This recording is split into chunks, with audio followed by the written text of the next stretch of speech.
on a dit, et on va s'habiller tout ça. J'ai expliqué le petit message pour l'Afrique. L'Afrique, je vais aller rapidement. Le premier, c'est le Tchad. Le Tchad. Le Tchad et la politique tchadienne.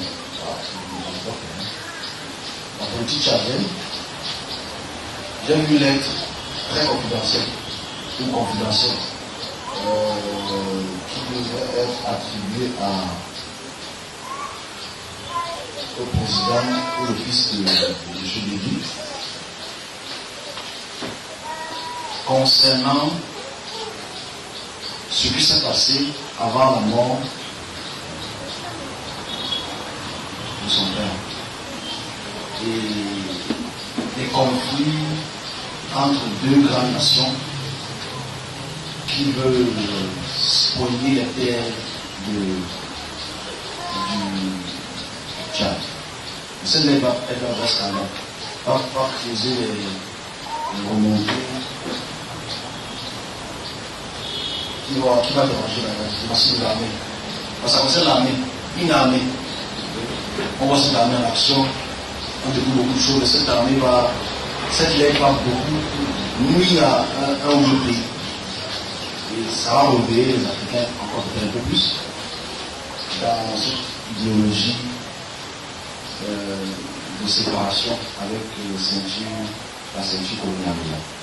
Donc c'est le Tchad, une lettre confidentielle de haut gradé va être découverte et ça va apporter beaucoup de. Alors maintenant, le but de cette vision, c'est quoi? C'est pour dire qu'on voit beaucoup, oui. Et le but, c'est d'expliquer cela avant. Et je ne sais pas si le gouvernement va écouter ce message. Le match a écouté ce message pour peut-être la carrière discrète. Pour que ça n'apporte pas plus de revendications, de séparation entre la ceinture coloniale et le pays africain. Je descends à l'est du Tchad et j'atterris en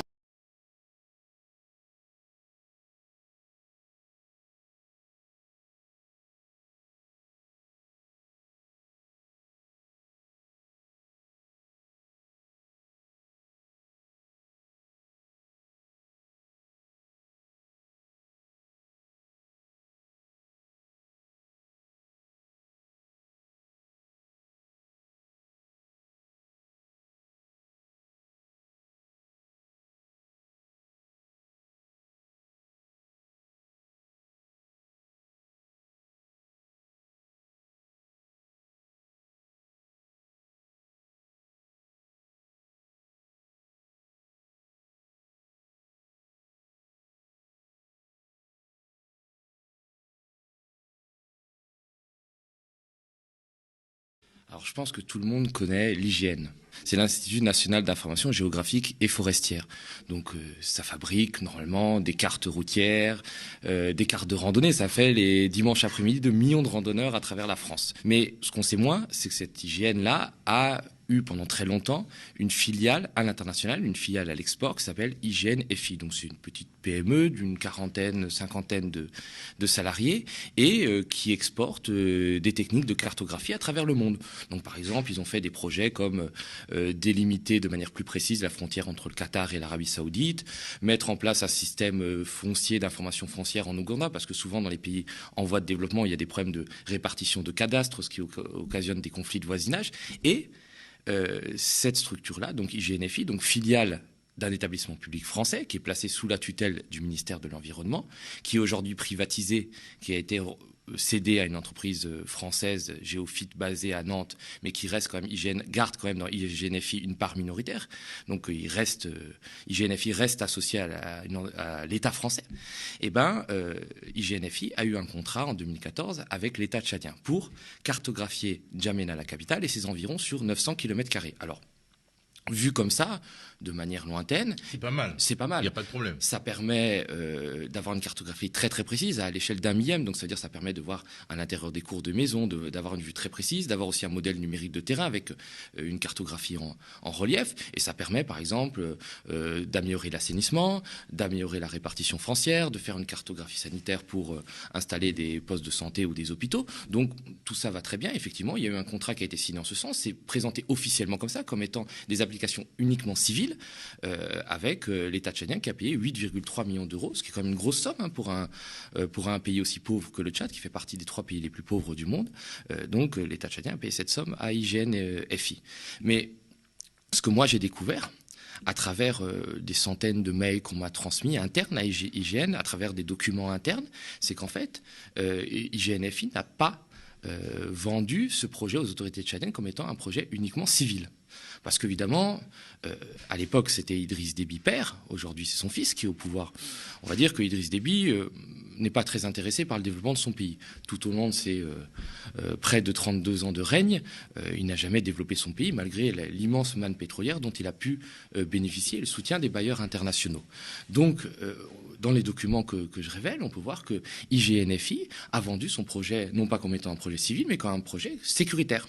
Ça veut dire, ça allait, en gros, ils envoyaient des notes à la présidence tchadienne en disant, ça va vous aider à mettre des snipers sur les toits, à réprimer les débordements. C'est dit comme ça ? C'est dit comme ça. À réprimer les débordements pendant les manifestations, à faciliter l'intervention des forces de l'ordre sur un îlot grâce à une vision très précise de N'Djamena, de la capitale, et ce qui peut servir éventuellement soit en cas d'attaque rebelle pour contrer une offensive militaire, soit pour réprimer des manifestations. Donc IGN-FI a vendu ça en disant c'est pas Google Street Map, c'est Google Street Map les manifestations.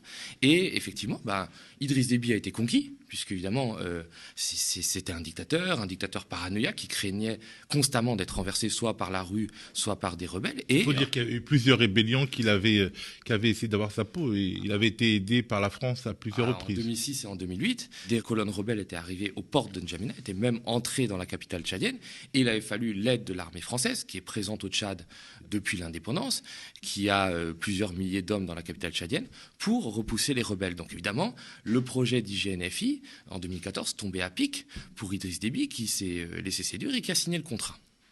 Alors, est-ce que tu penses que les cartes d'IGN et FI ont effectivement pu être mises au service de la répression des manifestations récentes, non seulement à N'Djamena, elles ont eu lieu à N'Djamena, mais aussi ailleurs. Est-ce que c'est possible, techniquement ? Oui, c'est tout à fait possible, parce que le projet a été vendu comme ça, officieusement. Pas du tout officiellement, c'est-à-dire officiellement, on a continué à faire croire que c'était un projet avec des applications uniquement civiles. Mais officieusement, dans tous les mails, les documents que j'ai pu consulter, et même les demandes d'audience de la part d'IGN-FI au président Déby, on parle du volet sécuritaire, qui est un volet très important, et on parle même le gouvernement français donc via IGN, va aider à rendre sa souveraineté au Tchad sur ces aspects. Donc c'est quand même, on donne les moyens à l'État tchadien d'aller réprimer les manifestations. Et surtout, on le cache. Parce qu'en fait, dans des grandes villes qui ont un peu grandi de manière anarchique, les manifestations naissent dans les petites rues, dans plusieurs petites rues à la fois, et finalement elles se déploient dans les grandes artères, et une bonne connaissance de la moindre petite rue peut aider à la géolocalisation, au déploiement en tout cas des forces de répression, c'est ça ?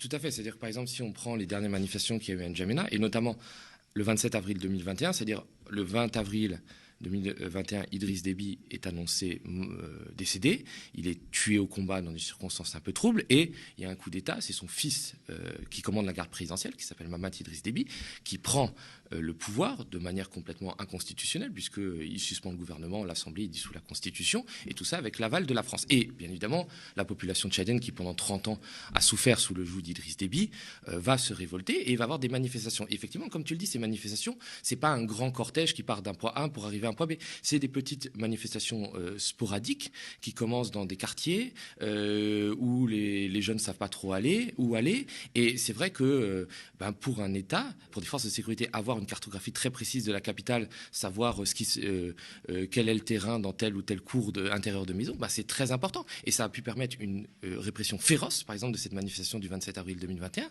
Il y a eu au moins 15 morts. On n'arrive pas à déterminer le bilan. Pourquoi? Non pas parce qu'on ne sait pas le nombre de morts, mais parce qu'il y a certaines familles qui n'ont pas osé déclarer que leur enfant avait été tué lors des manifestations de peur de représailles. Donc, et d'ailleurs, les organisations de défense des droits de l'homme avaient condamné la répression de cette manifestation en particulier et d'autres qui vont suivre. Et il y avait eu un signalement à la Cour pénale internationale. Donc, moi, on a contacté IGN-FI pour leur demander, mais pourquoi vous avez vendu ça comme un projet sécuritaire, en sachant que l'État tchadien va s'en servir à cœur joie pour réprimer des manifestations. Ils ont répondu, ils ont nié au départ, et puis mis devant les faits, mis devant les échanges internes, ils ont fini par dire, mais vous savez, on n'est pas sûr, on n'est pas sûr qu'ils aient ces données en main, alors que quand même ces données ont été transmises. Il y a un transfert de technologie, on a donné toutes ces données et elles ont été remises notamment au président Idriss Déby qui avait reçu les cartes de N'Djamena et qui était tout à fait libre d'en faire ce qu'on veut. Alors ils me disent oui, mais c'est le côté plutôt foncier, l'aspect cadastre qui les intéressait. Connaissant la nature féroce et répressive du régime Déby, on peut en douter. Il n'en reste pas moins que c'est pas à la demande des autorités tchadiennes que IGN-FI a proposé ce volet sécuritaire. C'est eux-mêmes qui, pour vendre leur projet, pour gagner de l'argent, parce que c'est quand même un gros contrat à 8,3 millions d'euros, ont démontré toutes les applications que pouvait avoir cette cartographie très précise dans le champ de la défense ou du volet sécuritaire et notamment la répression de manifestations. Alors, il y a une anecdote assez rocambolesque dans cette affaire, car IGN-FI a pris en photo non seulement la ville de N'Djamena, la capitale tchadienne, mais aussi des petits bouts du Cameroun voisin. Ce sont des révélations qui peuvent créer des débats et même des contestations au Cameroun. Alors, effectivement, c'est-à-dire le contrat est signé en 2014, mais ça met du temps à démarrer puisqu'il y a la chute des cours du pétrole et l'État tchadien est embourbé, n'a plus les moyens de payer, il est menacé par des fonds vautours. Donc on se retrouve en 2017 et le projet ne démarre qu'en 2017. Donc IGN-FI loue un petit avion pour aller faire les prises de vue du secteur donné, donc de N'Djamena et des faubourgs de N'Djamena, donc 900 km². Sauf que N'Djamena est frontalier du Cameroun. Il suffit juste de traverser les deux fleuves, le Chari et le Logone, et on se retrouve au Cameroun, à la ville voisine de Koussiri. Et d'après le plan de vol qu'on a pu consulter, ils ont débordé sur le Cameroun, ils sont allés prendre 80 km² de territoire camerounais en photo, et notamment le pont qui permet d'entrer du Tchad en territoire camerounais. Donc, dans le cas d'une invasion, ça serait fort utile. Et la ville de Koussiri. Donc, si vraiment demain l'État tchadien... Et on sait qu'à l'époque, Idriss Déby était plutôt en froid avec le Cameroun. Paul Biya, le président camerounais, l'accusait de soutenir... il accusait Idriss Déby de soutenir plus ou moins en sous-main Boko Haram. Ça aurait pu être très utile dans le cas d'une invasion du Cameroun, d'une intervention des forces tchadiennes au Cameroun. Comme disait le géographe Yves Lacoste, la cartographie, ça sert d'abord à faire la guerre, et la géographie, ça sert d'abord à faire la guerre. Plus, et tout ça,